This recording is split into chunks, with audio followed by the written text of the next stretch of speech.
Hello friends, NCERT class 6 का आज है लेसन टू। इसके पहले मैं बेसिकली आपको करा चुका हूँ लेसन वन था हमारा सौर मंडल में पृथ्वी, यानी कि सौर मंडल से संबंधित जो भी चीज़ें थी एनसीईआरटी क्लास 6 के अकॉर्डिंग वो चीज़ें मैं क्लियर कर चुका हूँ। आज हम लोग डिस्कशन करेंगे ग्लोब में अक्षांश और देशांतर क्लास 6 का एनसीईआरटी जियोग्राफी का। अब आपको मैं दिखाऊंगा कि एग्जैक्ट डायरेक्टली क्वेश्चन एनसीईआरटी में, खासकर बीपीएससी एग्जामिनेशन में एनसीईआरटी सेम टू सेम कुछ क्वेश्चन पूछे गए हैं। तो अगर आप ये चीज़ें कर लेते हो तो आप देखोगे आपको बेहतर रिस्पांस देखने को मिलेगा एग्जामिनेशन में। अभी एग्जाम चलते हैं।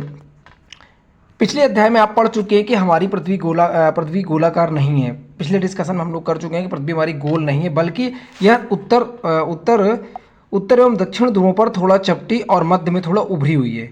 ये बेसिकली क्या है कि उत्तर और दक्षिण भाग में थोड़ा उभरी और मध्य में थोड़ा सा उभरी हुई है। ठीक है, क्या आप कल्पना कर सकते हैं ये कैसी दिखती होगी? इस संबंध में जानकारी प्राप्त करने के लिए आप अपनी कक्षा में सावधानी पूर्वक ग्लोब को देखिए। बेसिकली आप जब ग्लोब को देखते हैं ना, तो ग्लोब को जब हम देखते हैं तो बेसिकली हम देखते हैं कि उत्तर और दक्षिण ध्रुव, उत्तर ध्रुव मतलब ये नॉर्थ पोल आपका ये, और दक्षिण ध्रुव का मतलब ये आपका। ठीक है, उसमें बेसिकली आप देखेंगे कि जो ऊपरी ध्रुवों पर थोड़ा चपटी होती है, जबकि मध्य भाग में थोड़ा उभरी हुई हमको दिखाई देती है, हम दूर से देखते हैं ये।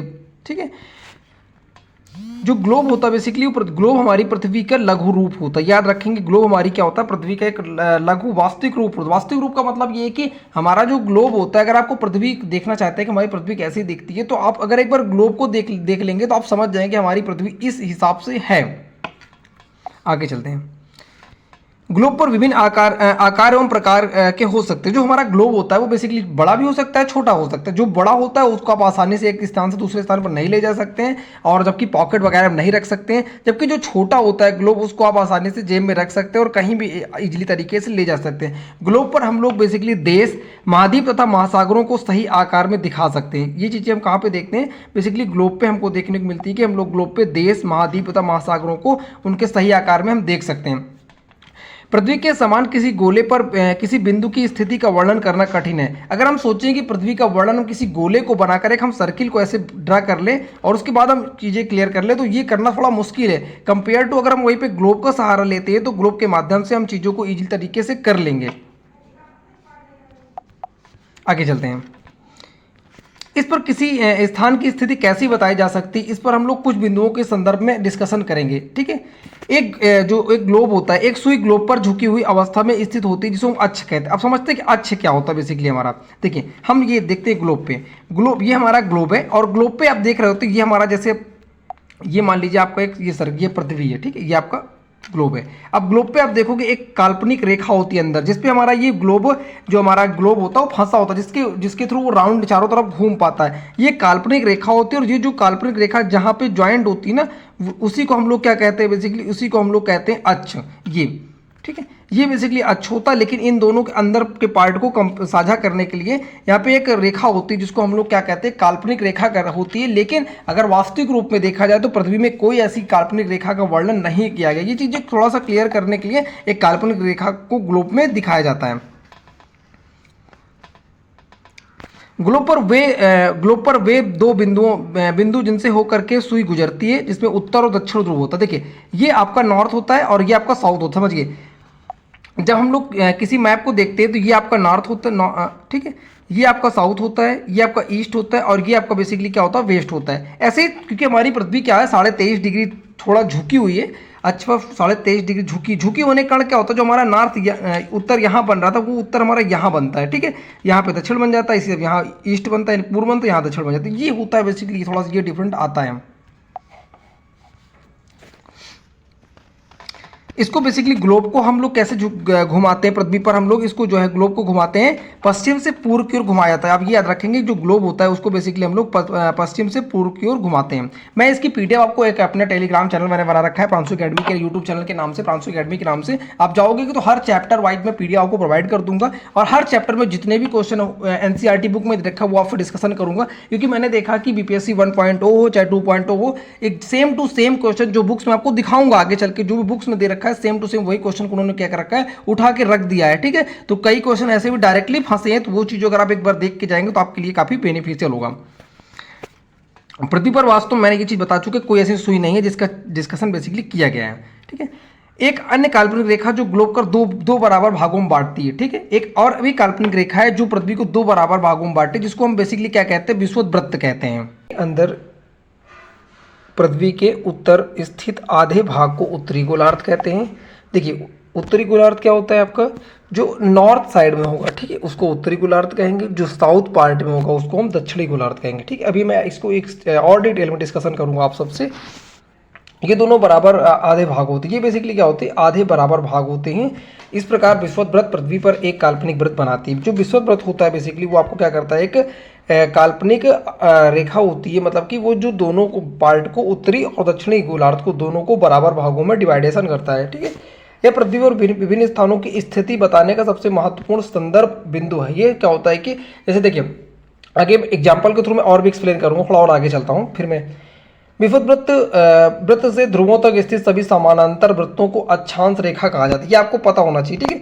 विषुवत वृत्त से ध्रुवों तक स्थित सभी समानांतर जो रेखाएं होती है उसको बेसिकली हम लोग क्या कहते हैं, अक्षांश रेखा कहते हैं। और अक्षांश रेखा आपने देखा होगा, ये आपका एक सर्किल है मान लीजिए, या फिर इसी आप सर्किल को देखते जाइए, जो ऐसी रेखा खींची होती है, ये खींची होती है, इसी को हम लोग क्या कहते हैं, अक्षांश कहते हैं। बस इतना बेसिक से याद रखिएगा, ठीक है। लैंग्वेज थोड़ा टफ दे रखी है, विषुवत वृत्त से ध्रुवों तक स्थित सभी समानांतर वृत्तों की रेखाएं, ये सब कट एक टफ वर्ड दे रखा है। आप सीधा फिर याद रखिए जो ऐसे ऐसे रेखाएं होती वही आपकी क्या होती है, अक्षांश होती है। बात खत्म। विषुवत वृत्त शून्य अंश अक्षांश को प्रदर्शित करता है। जो विषुवत वृत्त होता है वो बेसिकली यहाँ पे जो पॉइंट होता है, ये विषुवत वृत्त आप देख रहे होगे, ये सर्किल, ये थोड़ा और बड़ा करता हूँ चित्र को, यहाँ पे आप देख रहे होगे ये विषुवत जो वृत्त आपको दिख रहा है, मैं पीडीएफ इसकी टेलीग्राम ग्रुप पे डाल दूंगा तो आपको और इजीली तरीके से समझ में आ जाएगा। ये विषुवत वृत्त आपको दिख रहा है ये बेसिकली क्या होता है, ये जीरो अंश होता है, ठीक है। यहाँ से क्या होता है, ये ऊपर के भाग को आप देखो, ये ऊपर का भाग है, ये बेसिकली नीचे आपको नहीं दिख रहा होगा, क्योंकि जैसे हम गेंद रखते हैं कहीं पे, जब गेंद रख के उसकी फोटो खींचते हैं तो हमको नीचे का भाग नहीं दिखाई देता है। तो वही सेम कंडीशन यहाँ पे भी है, ऊपर का भाग दिख रहा है, यही समझ लीजिए कि सेम जितना भाग ऊपर दिखाई दे रहा है यही सेम भाग नीचे भी है इसका। ऊपर के भाग को हम कहते हैं, आप यहाँ होगे 20 अंश उत्तरी, 20 अंश दक्षिणी, 60 अंश, 80 अंश, इस तरह करके, ठीक है। इस तरह नीचे जाओगे, नीचे के भाग को हम लोग क्या कहते हैं, दक्षिणी कहते हैं। क्यों? क्योंकि जब हम एक रेखा डिवाइड करते हैं तो ये नॉर्थ होता है, ये साउथ होता है, ये ईस्ट होता है और ये आपका वेस्ट होता है, ठीक है। इस तरह से हम चीज़ों को क्लियर करते हैं। आगे चलते हैं। विषुवत वृत्त शून्य अंश अक्षांश को दर्शाती है। मैं आपको डिस्कशन कर चुका हूँ। चूंकि विषुवत वृत्त से दोनों तरफ ध्रुवों के बीच की दूरी पृथ्वी के चारों ओर एक वृत्त का 1/4 भाग होता है। जो विषुवत वृत्त होता है दोनों ध्रुवों के बीच की दूरी से ये बेसिकली क्या होता है, 1/4 यानी 1/4 होता है। देखिए एक जो हमारा सर्किल होता है, ज़्यादातर लोगों को पता होगा, फिर भी मैं डिस्कशन कर देता हूँ। एक जो सर्किल होता है हमारा, ये जो सर्किल होता है ये बेसिकली कितना होता है, 360 डिग्री होता है। अगर इसको दो भागों में बांटेंगे तो 180 आ जाएगा, चार भागों में बांटेंगे तो 90 आएगा। यानी कहने का मतलब जो हमारा एक सर्किल होता है वो बेसिकली 360 डिग्री का होता है, ठीक है। आगे चलते हैं।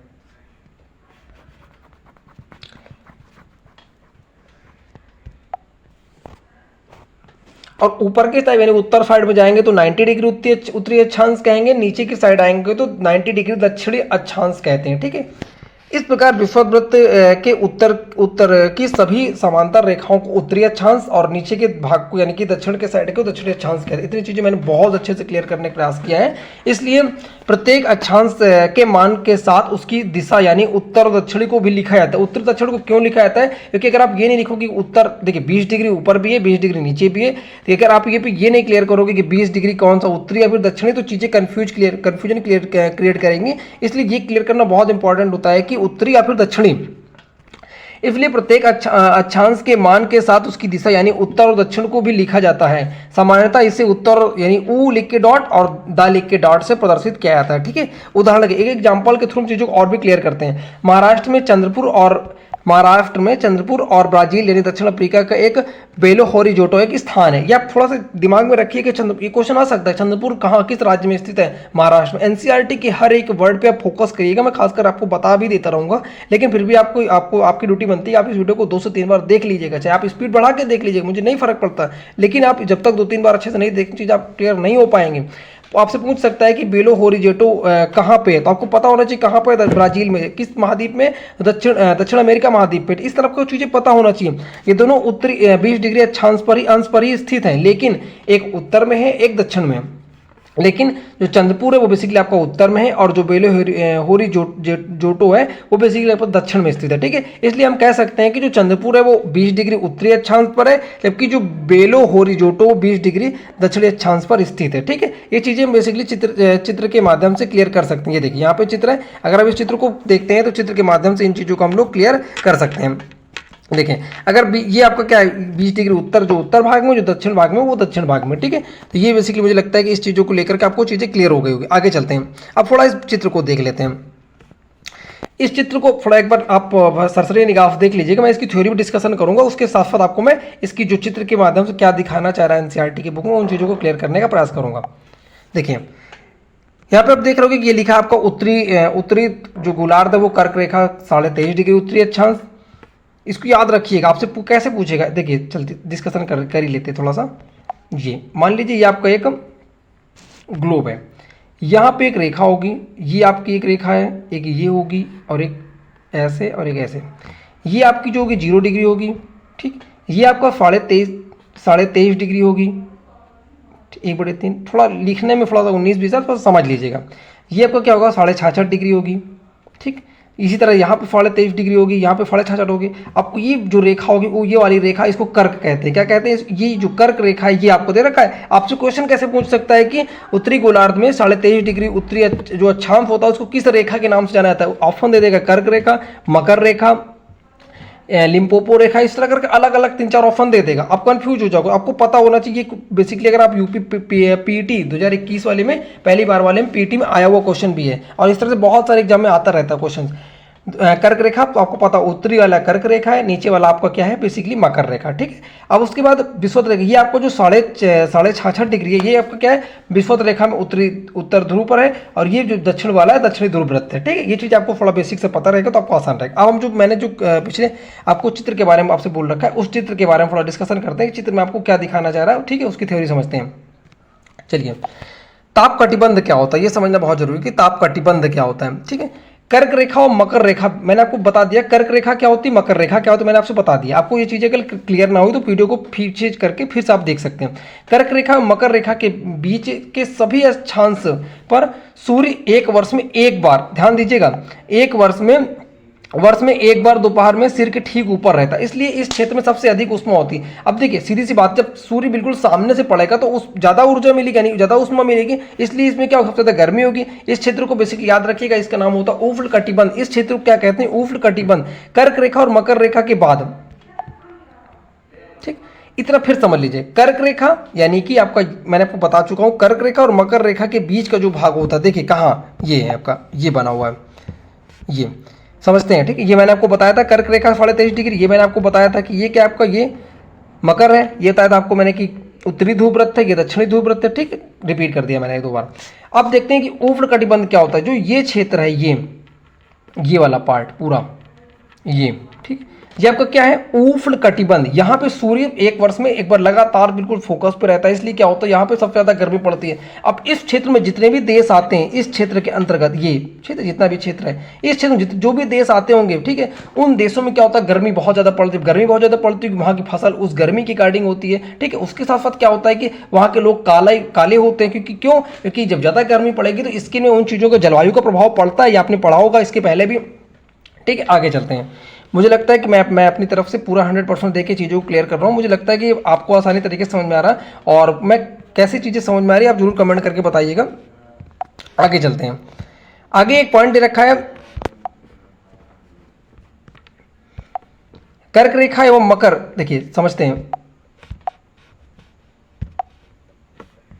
कर्क रेखा एवं मकर रेखा के बाद किसी भी अक्षांश पर दोपहर का सूर्य कभी भी सिर के ऊपर नहीं होता। समझिए, जो कर्क रेखा और मकर रेखा के बाद किसी भी अक्षांश पर जो दोपहर का सूर्य होता है वो कभी भी सिर के ऊपर नहीं होता, यानी कि यहाँ पे कम गर्मी पड़ेगी कंपेयर टू उष्ण कटिबंध क्षेत्र। ठीक है, सूर्य की तरफ सूर्य की किरणें तिरछी पड़ती है। जब कोई चीज तिरछी पड़ेगी तो वहां पे क्या होगा, कम गर्मी पड़ेगी।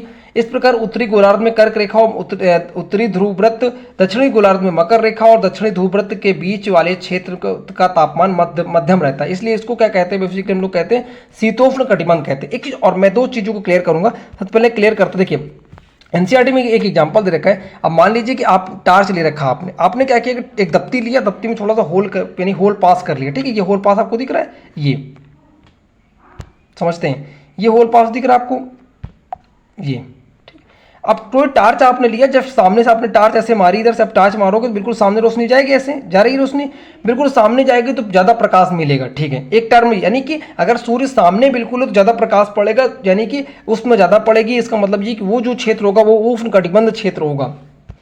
उसके बाद नीचे चलते हैं। अब अगर उसी दप्ती को हम लोग थोड़ा तिरछा कर दे, तिरछा कर दिया तो ये होल तो है ये, लेकिन जब सामने से टार्च, ये टार्च मारी जाए, जब टार्च आप मारोगे, टार्च मारोगे तो जो प्रकाश होगा वो सामने हल्का हल्का हल्का हर जगह पड़ेगा, यानी कि यहाँ पे गर्मी नॉर्मल सी पड़ेगी। नॉर्मल का मतलब ये कि कंपेयर टू उष्णकटिबंध कम गर्मी पड़ेगी। ये चीज़ें क्लियर हो गई। यही एनसीईआरटी एग्जाम्पल यही समझाना चाहता था। अब हम चलते हैं कि आपका जो शीतोष्ण कटिबंध वाला जो मैंने भी पढ़ा था वो चीज़ें कहाँ पे है चित्र में। देखिए शीतोष्ण कटिबंध का जो क्षेत्र है ये है आपका बेसिकली ये, ठीक है। ये आप अब ये जो पार्ट है उन्होंने कह रखा तो जो कर्क रेखा का ऊपर का भाग है और मकर रेखा का जो ऊपर का भाग है, ठीक है, यानी कि आपका ये वाला पार्ट, ये दिख रहा है आपको, ये पार्ट भारत भी यही आता है, ठीक है। तो यहाँ भारत में क्या होता है ना, बहुत ज़्यादा गर्मी पड़ती है ना बहुत ज़्यादा ठंड पड़ती है, एक नॉर्मल एक एवरेज चीज़ें कह सकते हैं आप।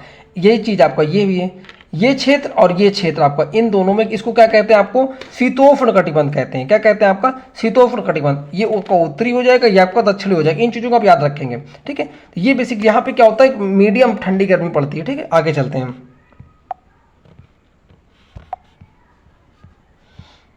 अगला, अब शीत कटिबंध क्या होता है, उत्तरी गोलार्ध में उत्तरी ध्रुव वृत्त और उत्तरी ध्रुव वृत्त तथा दक्षिणी गोलार्ध में दक्षिणी ध्रुव वृत्त एवं दक्षिणी ध्रुव के बीच के क्षेत्र में ठंड बहुत होती है। क्यों, क्योंकि यहाँ पे क्या होता है, सूर्य क्षितिज से ज़्यादा ऊपर नहीं आ पाता, यानी कि सूर्य का जो सूर्य दूरी पे होगा तो यहाँ पे क्या होता है बेसिकली ठंड ज़्यादा पड़ेगी। तो इस स्थान को क्या कहते हैं, शीत कटिबंध कहते हैं, यानी कि सबसे ज़्यादा ठंड पड़ती कहाँ पे, शीत कटिबंध क्षेत्र में। आप समझते हैं चित्र में जो दे रखा था, ये देखिए आप। अब ये इस क्षेत्र को अगर हम डिस्कशन करें, इस क्षेत्र के बारे में अगर हम डिस्कशन करें, इस क्षेत्र को अगर देखेंगे तो आपका ये क्षेत्र उत्तरी भाग में जाएंगे तो आपका ये वाला क्षेत्र, यानी कि ये वाला भाग, ये इतना क्षेत्र है, ये जो शीत कटिबंध, ये यहाँ पे जो भी देश आएंगे वो सब बहुत ज़्यादा ठंड यहाँ पड़ती है, ठीक है। उसके बाद यही चीज़ हम नीचे साउथ पार्ट में देखेंगे, यहाँ पे जो भी देश होंगे वो बेसिकली क्या होगा, बहुत ज़्यादा ठंड पड़ेगी, इसलिए यहाँ पे क्या होगा आपका जो है ठंड बहुत पड़ेगी, ठीक है। इस चीज़ों का मैंने तीनों चीज़ों क्लियर कर दिया, उष्ण कटिबंध,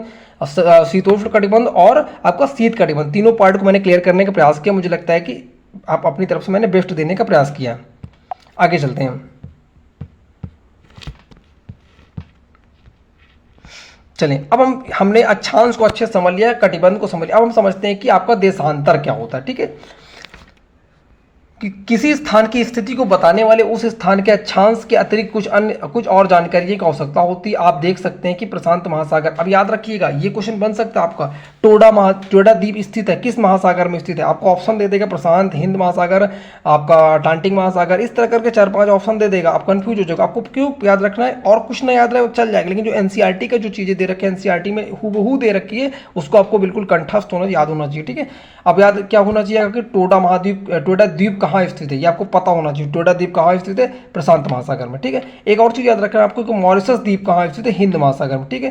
याद रखना है टोडा प्रशांत है और आपका जो मॉरिशस है वो आपका हिंद है। चलिए आगे, क्वेश्चन मैंने देखा है कि मैं आपको दिखाऊंगा किसी चैप्टर में सेम टू सेम क्वेश्चन बना रखा है, ऐसे ही क्वेश्चन बना रखा है, तो इसलिए मैं ताकि हम लोग उन चीज़ों को डिस्कशन जरूर कर लें जो चीज़ें एग्जाम में आने की चांसेस या फिर आ चुकी हैं। आगे चलते हैं। यही उनकी सही स्थिति जानने के लिए यह पता करना होगा कि उत्तरी ध्रुव को दक्षिणी ध्रुव से जोड़ने वाली संदर्भ रेखा जो पूर्व से पश्चिम की ओर जोड़ती है, कि पूर्व से पश्चिम की ओर इन स्थानों की दूरी कितनी है, इसको हम क्या कहते हैं, यामोत्तर कहते हैं। आगे चलते हैं, थोड़ा और चीज़ें अगली थ्योरी क्लियर कर लें तब उसका इस चित्र को हम डिस्कशन करेंगे। कहते हैं उनके बीच की देशांतर की जो बीच की दूरी है उसको हम बेसिकली याद रखिएगा अंश में मापते हैं, किसमें मापते हैं, अंश में मापते हैं, ठीक है। प्रत्येक अंश को मिनट में, तब मिनट को हम सेकंड से घड़ी देखते हैं तो मिनट सेकंड होता है, वैसे ही इसको भी समझ लीजिए, आप याद रखिएगा। ये अर्धवृत्त है, उनके बीच की दूरी ध्रुवों की तरफ, ये याद रखना है आपको, ये सबसे इंपॉर्टेंट है। उनके बीच की दूरी ध्रुवों की तरफ बढ़ने पर घटती है, ठीक है। जबकि ध्रुवों पर शून्य होती है। जहाँ सभी देशांतरी यामोत्तर आपस में मिलती है, अक्षांश रेखाओं से भिन्न सभी देशांतरी यामोत्तरों की लंबाई समान होती है, ठीक है। इसलिए इन्हें सिर्फ मुख्य संख्याओं में व्यक्त करना कठिन था। तब सभी देशों ने निश्चय किया कि ग्रीनविच, जहाँ ब्रिटिश राजकीय वेधशाला, याद रखिएगा कि राजकीय जो ब्रिटिश वेधशाला है वो कहाँ पे, ग्रीनविच में है, ठीक है, से गुजरने वाली यामोत्तर से पूर्व और पश्चिम की ओर गिनती शुरू की जाए। तो जो इस यामोत्तर में प्रमुख यामोत्तर कहा था, ठीक समझते हैं थोड़ा सा। देखिए ये बेसिकली आपको क्या होता है, थोड़ा देशांतर को समझ लेते हैं, फिर प्रमुख प्रधान यामोत्तर को समझते हैं। ये जो बेसिकली आपकी, देखिए मैंने आपसे पहले आपसे बताया था कि जो ऐसे लाइन होती है उसको हम लोग क्या कहते हैं, अक्षांश कहते हैं। लेकिन जो ऐसे लाइन होती है, ऐसे खड़ी लाइन, इसको क्या कहते हैं हम लोग, देशांतर कहते हैं। बहुत ईजी तरीके से हम लोग चीज़ों को याद करेंगे, जिससे कि ज़्यादा लोड नहीं लेना है, आसानी तरीके से हमारे दिमाग में जा सके।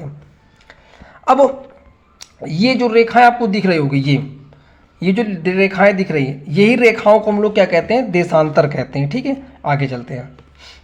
पूर्व में जाओगे तो पूर्वी देशांतर, पश्चिम में जाओगे तो पश्चिमी देशांतर। वहां पे क्या था, ऐसे लाइन खींची थी तो हम लोग उत्तरी अक्षांश, दक्षिणी अक्षांश समझते थे। लेकिन यहाँ पे क्या होगा, पूर्व में पढ़ोगे तो आपको पूर्वी देशांतर मिलेगा, पश्चिम में पश्चिमी देशांतर मिलेगा, ठीक है।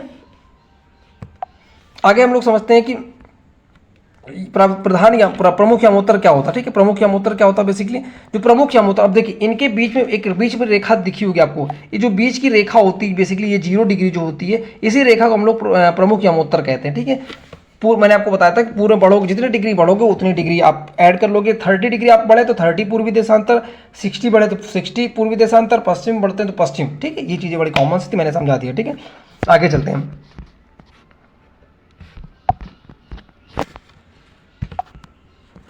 आगे अब ये चीज़ मैंने बता दी आपको, पश्चिम, ठीक है, चीज़ें क्लियर कर दी। आगे उसके बाद इन्होंने दे रखा है कि इसलिए किसी स्थान के देशांतर आगे पूर्व और पश्चिम, पूर्व को पू से नोटिस करते हैं और पश्चिम को हम पॉइंट बनाकर डिस्कशन करते हैं, ठीक है।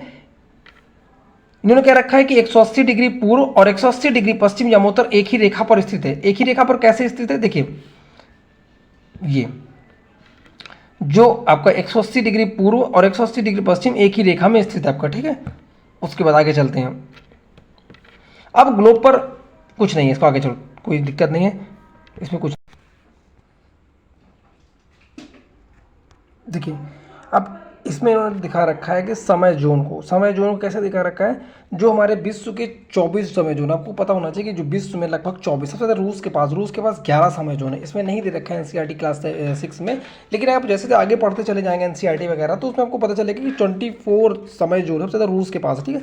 अब हम डिस्कशन करते, देखिए यहाँ पे आपको एक रेखा दिख रही होगी, ये वाली, ये ग्रीनविच रेखा, इसको क्या कहते हैं, ग्रीनविच रेखा। ग्रीनविच रेखा किस देश से गुजरती है, इंग्लैंड, यूके से गुजरती है, ठीक है। अब देखते हैं सबसे जो इंपॉर्टेंट हमारे लिए वो ये है, भारत हमारा कहाँ पे, भारत है आपका कहाँ गया, ये, ठीक है। ये यहाँ पे भारत बना, थोड़ा क्लियरली हो सकता है ना दिख रहा हो, मैं इसकी पीडीएफ डाल दूंगा टेलीग्राम ग्रुप पे प्रांशु अकेडमी के नाम से, उस पर आप जब विजिट करेंगे तो आपको मिल जाएगा, ठीक है। ये आप देख रहे होंगे कि 5.5 डिग्री जो हमारा भारत है वो 5.5 डिग्री 5.5 घंटे जो है ग्रीनविच से आगे। क्यों, क्योंकि मैं आपको बताऊंगा आगे चल के कि जो भी देश पूर्व में पड़ेंगे, यानी ग्रीनविच रेखा, यानी जो ये रेखा है ग्रीनविच रेखा, यानी ये वाली, इस रेखा से जो भी देश पूर्व में पड़ेंगे, यानी इधर साइड पड़ेंगे, ये इधर साइड, ये आपका बनेगा, आपका पूर्व है तो उतने जितने आगे बढ़ता चला जाएगा उतने घंटे आगे डिग्री के अकॉर्डिंग बढ़ते चले जाएंगे। इधर जाएंगे तो आपका समय जो होगा पीछे होगा, ये एक फिक्स टाइम, यहाँ पे फिक्स टाइम है, ठीक है। इतना है बस, ये महासागर वगैरह है, बाकी इतना याद रखिए, आप भारत के बारे में याद रखिए, 5.5 घंटा भारत बेसिकली ग्रीनविच के जो टाइम से आगे है, ठीक है। बस इतना समझना है इस पेज से। आगे चलते हैं। खाइए छोड़, आगे चलते देशांतर और समय। अब हम डिस्कशन करेंगे देशांतर क्या होता है, हमने समझा दिया आपको, अब समय के बारे में समझेंगे, ठीक है। समय कैसे नापते हैं, समय को मापने का सबसे जो अच्छा साधन, पहले क्या हो, जब time basically time period decide नहीं था कि ये इस टाइम के माध्यम से हम सब घड़ी को समझेंगे, उसके पहले जो हम लोग के पूर्वज थे, ठीक है, वो लोग क्या करते थे कि सूर्य को देखकर कैसे, अगर सूर्य बिल्कुल समझ लीजिए बिल्कुल अगर बिल्कुल खड़े हो गए, अगर उनके सिधान पे बिल्कुल है तो समझ जाते थे कि दोपहर का समय है, ठीक है। अगर सूर्य मान लीजिए कि थोड़ा उनकी जो परछाई है, छाया, ठीक है, शैडो, ठीक है, अगर वो थोड़ा तिरछी पड़े समझ जाते थे कि सुबह या फिर शाम का समय, वो थोड़ा सा इमेजिनेशन टाइप, एक फिक्स टाइम तो नहीं पता चलता था, लेकिन एक गेस टाइम लगभग पता चल जाता था, ठीक है, समझते हैं। सूर्योदय और सूर्य प्रतिदिन होता था, ठीक है, अतः स्वाभाविक है कि पूरे विश्व में समय का निर्धारण सबसे अच्छा साधन जो था वो स्थानीय समय के लिए अनुमान सूर्य के द्वारा बनने वाली परछाई से लगाया जाता था, ठीक है, यही मैंने आपको अभी बताया भी।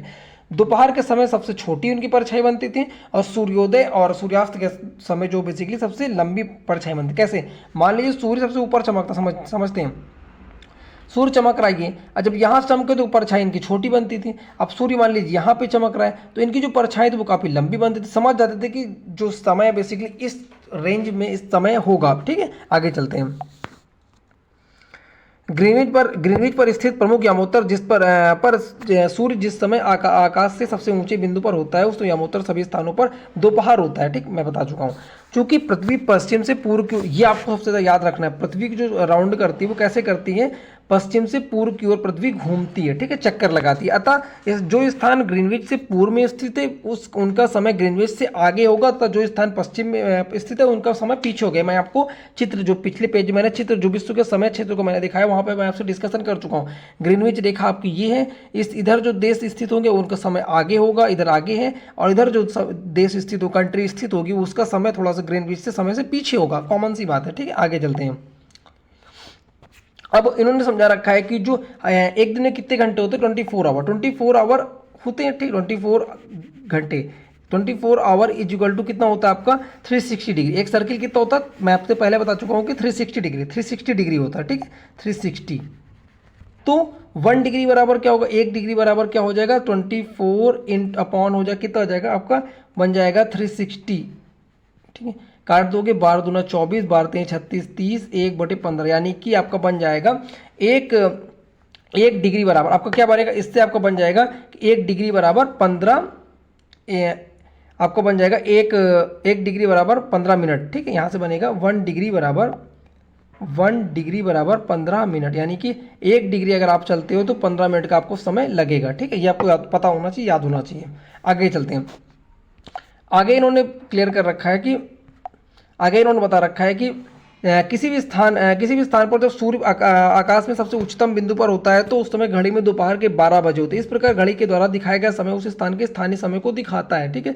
इन चीज़ों को मैं पहले डिस्कशन कर सकता। हम मानक समय को क्यों मानते हैं, आप समझते हैं कि हमारे लिए आखिर क्यों ऐसा क्या पड़ा जिसके माध्यम से हमको एक मानक समय, फिक्स समय बनाया गया कि इस फिक्स समय के माध्यम से हम चीज़ों को क्लियर कर पाएंगे। पहले की चीज़ें अलग थी, जैसे टेक्नोलॉजी आगे बढ़ी वैसे एक मानक समय को फिक्स किया गया, ठीक है। आगे चलते हैं। अब देखते हैं, ये हमारा भारत, देखिए ये हमारा क्या है, भारत, कंट्री अपनी भारत, ठीक है। 82.5 डिग्री रेखा यहाँ से गुजरती है, ठीक है। आगे समझते हैं यहाँ पे जी। अब मान लीजिए किसी व्यक्ति को, कोई व्यक्ति उसको रेलगाड़ी पकड़नी है, ठीक है। अब देशांतर, अगर ये टाइम का अंतर है बेसिकली, अब कोई व्यक्ति गुजरात से द्वारका, गुजरात का द्वारका, ठीक है, और असम का डिब्रूगढ़, स्थानीय समय में ये आपको याद रखना है कि 1 घंटे 15 मिनट का अंतर होता है। क्यों? क्योंकि जो आपका गुजरात है और असम, देखिए गुजरात आपका कहाँ पे, गुजरात आपको यहाँ पे है, ठीक है, ठीक है।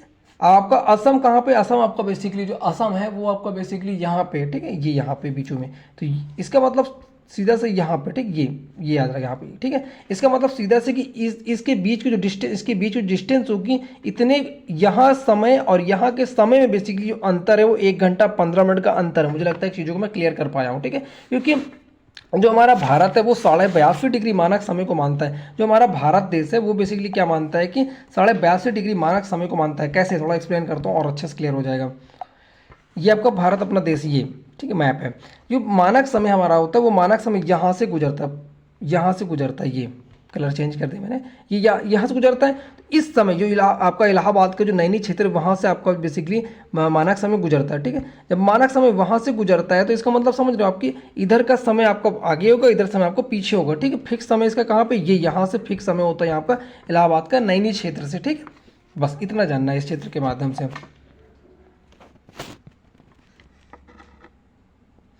कबीर भोपाल के निकट एक छोटे से नगर में रहता है। वह अपने मित्र आलोक से कहता है कि वे लोग आज रात्रि में नहीं सो पाएंगे। भारत और इंग्लैंड के बीच की एक क्रिकेट मैच लंदन में बेसिकली, देखिए लंदन में मैच कितने से बजे हैं, 2 बजे, ध्यान से देखिएगा। लंदन में जो मैच है वो बेसिकली आपका 2 बजे है। लंदन में 2 बजे हैं, वहीं पे दोपहर में है, ठीक है। लेकिन भारत के समय के हिसाब से 5:30 बजे, अब 7:30 बजे। क्यों 7:30 बजे? अगर आपको पता हो, आपने ध्यान दिया होगा कि 5.5 घंटे का अंतर है। कहाँ से? भारत के समय और लंदन के समय के बीच में। ये क्वेश्चन आ चुका है इसके पहले भी अलग अलग एग्जामों में। भारत ग्रीनविच से पूर्व में 82.5 डिग्री पर स्थित है। यहाँ का समय ग्रीनविच से 5.5 घंटा बेसिकली आगे है, ठीक है। इसलिए बेसिकली क्या होता है, जब लंदन में दोपहर के 2 बजे होते तो भारत में शाम को बज जाते हैं 7:30। भारत में बजते हैं शाम को 7:30। कुछ देशों का देशांतरी विस्तार अधिक होता है, जिसके कारण वहाँ एक से अधिक मानक समय अपनाए गए, ठीक है। जैसे रूस में, देखिए याद रखिएगा, रूस में बेसिकली 11 मानक समय को मानता है। क्यों? क्योंकि अलग अलग टाइम वहाँ पे अलग अलग टाइम होता है, ठीक है। पृथ्वी को एक घंटे वाले यानी 24 समय क्षेत्रों में बांटा, यानी 24 घंटे के हिसाब से समय 24 बोल रखे कि 24 समय क्षेत्रों में हम बांटते हैं, ठीक है। इसलिए प्रत्येक जो समय क्षेत्र होता है आपको याद रखना चाहिए कि 15 डिग्री को देशांतर तक के क्षेत्र को घेरता है। आगे चलते हैं। बस ये था बेसिकली, ओवरऑल चैप्टर खत्म हो गया। अब हम डिस्कशन करेंगे इस चैप्टर में बेसिकली जो भी क्वेश्चन, क्योंकि इसके पहले मैंने 2-3 क्वेश्चन ऐसे देखने को मिले जो एग्जैक्ट आपका जिस तरह से एनसीईआरटी बुक में पूछ रखा same to same BPSC exam में देखने को मिले, ठीक है। तो क्वेश्चन को डिस्कशन करेंगे इसके बाद, वो उसके क्वेश्चन आंसर को हम लोग डिस्कशन करेंगे। क्योंकि क्वेश्चन आंसर मैंने देखा है कि बीपीएससी एग्जाम या कोई भी एग्जाम हो, सेम टू सेम क्वेश्चन उठा के वो लोग रख देते हैं। तो एक बार आपको सरसरी निगाह से इसको गो थ्रू होना बहुत जरूरी है इससे, ठीक है। क्वेश्चन आपके सामने है, पृथ्वी का सही आकार क्या है? पृथ्वी का सही आकार क्या था? मैंने पहले ही लाइन में पर डिस्कस किया था कि जो पृथ्वी होती है हमारी, वो उत्तर एवं दक्षिण ध्रुवों पर चपटी और मध्य भाग में क्या होती है? उभरी होती है। ग्लोब से मैंने कंपेयर करके चीज़ों को क्लियर किया था। अब ग्लोब क्या होता है? बेसिकली जो ग्लोब होता है पृथ्वी का एक लघु रूप है, लघु रूप में वास्तविक प्रतिरूप को दर्शाता है। यानी जो आपको ग्लोब होता है बेसिकली क्या होता है, एक देखने में तो आपका उसका एक लघु रूप है, लेकिन एक वास्तविक प्रतिबिंब को उसके दर्शाता है, ठीक है। अगला क्वेश्चन आपका, कर्क रेखा का अक्षांशीय मान क्या है? कितना मान होता है कर्क रेखा का? 23.5 डिग्री, ठीक है। आपको ये पता होगा, मैंने बताया था, उत्तरी याद रखना है, कर्क उत्तरी में है, ठीक है। आगे चलते हैं। अगला क्वेश्चन आपका है कि पृथ्वी पर जो है बेसिकली क्या होता है कि पृथ्वी पर 3 ताप कटिबंध कौन कौन? 3 ताप कटिबंध कौन कौन से बेसिकली आपको बताया था मैंने। एक उष्ण था, उष्ण कटिबंध। दूसरा था आपका जो है शीतोष्ण कटिबंध, और तीसरा था आपका शीत कटिबंध, ठीक है। तीनों को समझ लीजिएगा। उसके बाद आपका अगला क्वेश्चन आपका बनता है बेसिकली, अगला क्वेश्चन आपका बनता है जो है जाकर के, अगला क्वेश्चन बनता है कि अक्षांश और देशांतर रेखाएं क्या हैं? समझिए, अक्षांश रेखाएं क्या थी? आपका एक, ये मान लीजिए आपका एक ग्लोब था, जो ऐसे रेखाएं थी, ये आपकी अक्षांश थी, और एक आपको अगर इसी रेखा को हम लोग ऐसे खड़ी खींच दी, ये आपकी देशांतर थी, ठीक है।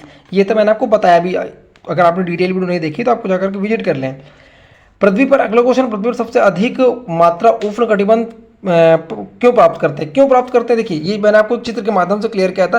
क्यों प्राप्त करते हैं? क्योंकि जो आपका ये क्षेत्र होता था, ये वाला क्षेत्र, यहाँ पे सूर्य बेसिकली क्या होता था कि सूर्य बिल्कुल सीधे पड़ता था। जब सीधे सूर्य पड़ेगा तो यहाँ पे क्या, गर्मी ज़्यादा पड़ेगी, इसलिए क्या होता था कि सबसे ज़्यादा अधिक उष्मा इसलिए ये प्राप्त करता था। अगला क्वेश्चन आपका, जब भारत में शाम के 5:30 बजते हैं, तब लंदन में दोपहर के 12 क्यों बजते हैं? क्यों? क्योंकि जो हमारा, और भी क्लियर करते हैं, अच्छे से क्लियर करते हैं इस क्वेश्चन को। देखिए, जो हमारा मैंने आपको दिखाया था मानक समय था ग्रीनविच टाइम, ये इसके भारत कहाँ पे बसा है? भारत यहाँ पे बसा है। तो अगर हम इधर बढ़ेंगे, जैसे इधर बढ़ते जाएंगे, वैसे समय क्या होगा? ग्रीनविच टाइम से आगे होगा। अब यहाँ पे भारत 5.5 घंटा बेसिकली क्या था? आगे था। शाम को जब यहाँ पे 5:30 बजेंगे तो यहाँ पे कितने बजेंगे? 12 बजेंगे, ठीक है।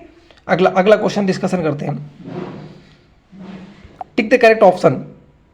प्रमुख यामोत्तर का मान बताए। अब प्रमुख यामोत्तर का मान कितना था? 0 डिग्री, ठीक है। कितना होता है? 0 डिग्री। अगला क्वेश्चन, शीत कटिबंध किसके सबसे नजदीक है? किसके सबसे नजदीक था? मैंने आपको बताया था ध्रुवों के सबसे नजदीक था। देशांतर रेखाओं कुल संख्या, ये क्वेश्चन बिल्कुल एग्जैक्ट कई एग्जाम में आ चुका है। देशांतर रेखा बीपीएससी में भी आ चुका है। देशांतर रेखाओं की संख्या कितनी? तो 360 है। अगला क्वेश्चन है, दक्षिण ध्रुव वृत्त स्थित है। दक्षिण ध्रुव वृत्त कहाँ है? दक्षिणी गोलार्ध में। मैंने आपको बताया भी, आपको आ भी रहा होगा। अगला क्वेश्चन है, अब ग्रिड किसका जाल है? अगर आपने एनसीईआरटी नहीं पढ़ी तो आपको पता ही नहीं चलेगा कि, क्योंकि मैंने देखा है कि जो थ्योरी क्लास अलग अलग क्लासेस की पढ़ाई जाती है उसमें ग्रिड वगैरह का डिस्कशन नहीं किया था। अगर ये क्वेश्चन आपको आ जाएगा तो आपको छोड़ के चले जाओगे। क्यों? क्योंकि आपको पता ही नहीं हो ग्रिड किसका जाल होता है। अक्षांश और देशांतरों के बीच का जो यामोत्तर जो होता है, बेसिकली लाइन होती है, वो बेसिकली क्या होता है? आपका ग्रिड कहलाता है, ठीक, ग्रिड जाल कहलाता है। अगला क्वेश्चन, आगे क्वेश्चन देखते हैं हम लोग। फिल इन द ब्लैंक्स, खाली स्थानों की पूर्ति कीजिए। मकर रेखा कहाँ पर? अब मकर रेखा कहाँ पर स्थित है? 23.5 डिग्री कहाँ पे? 23.5 डिग्री कहाँ पे? दक्षिणी, याद रखना, उत्तर दक्षिण याद रखना, दक्षिण में मकर रेखा है, ठीक है। अगला क्वेश्चन है, भारत का मानक यामोत्तर समय क्या है? भारत मानक यामोत्तर समय क्या था?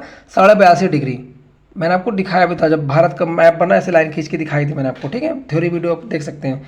अगला क्वेश्चन है, अगला क्वेश्चन आपका है बेसिकली, अगला क्वेश्चन में पूछा गया आपसे कि 0 डिग्री यामोत्तर को किस नाम से जाना जाता है, किस नाम से जाना जाता है, प्रधान यामोत्तर के नाम से जाना जाता है। क्या है, किस नाम से, प्रधान प्रमुख, प्रधान प्रमुख रेखा के नाम से जाना जाता है, ठीक है। अगला है, देशांतर के बीच की दूरी किस तरफ घटती है, किस तरफ घटती है, ध्रुवों की तरफ जाने पर घटती है, ठीक है। कहाँ पर घटती है, ध्रुवों की तरफ जाने पर, ठीक है। अगला क्वेश्चन है, उत्तरी ध्रुव पर किस गोलार्ध में स्थित, उत्तरी जो ध्रुव व्रत है वो बेसिकली उत्तरी गोलार्ध में स्थित है, ठीक है। बेसिकली मैंने पूरी चीज़ों को डिस्कशन कर लिया, मैंने क्वेश्चन आंसर को भी डिस्कशन कर लिया। इसकी पीडीएफ आपको मिलेगी, टेलीग्राम चैनल को ज्वाइन कर लिया, टेलीग्राम चैनल में आपको इसको पीडीएफ प्रोवाइड कर दी जाएगी। चैनल पर चलो सब्सक्राइब जरूर करिएगा और वीडियो कैसे लगे जरूर एक कमेंट करिएगा, जिससे कि मुझे मोटिवेशन मिलेगा और ज़्यादा से ज़्यादा शेयर करेंगे। और अगर ठीक ठाक इस वीडियो पे मुझे व्यूज मिलते हैं, एक अच्छा सपोर्ट मुझे देखने को मिलता है, तो मैं नेक्स्ट चैप्टर की आपको वीडियो जल्दी प्रोवाइड करूँगा। इस तरह से करके धीरे धीरे करके एक एक चैप्टर का आपको video theory plus question answer के माध्यम से प्रोवाइड कर